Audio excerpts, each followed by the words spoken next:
Bardzo dziękuję Pani Marszałek, Państwo Posłowie, Panie Ministrze.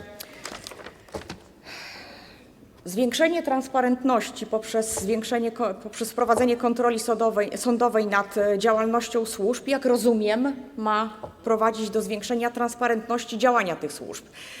Chciałabym zatem wiedzieć, dlaczego ustawa nie reguluje zasadniczej kwestii, w dalszym ciągu naruszając zasadę równego traktowania i równości wszystkich obywateli wobec prawa. Projekt nie wprowadza konieczności informowania o prowadzonej kontroli operacyjnej osób, wobec których kontrola ta przyniosła wynik negatywny, a tym samym nie potwierdziła podejrzeń o popełnienie przez nią przestępstwa.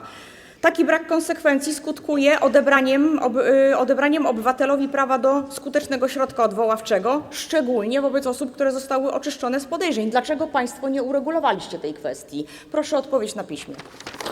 Dziękuję.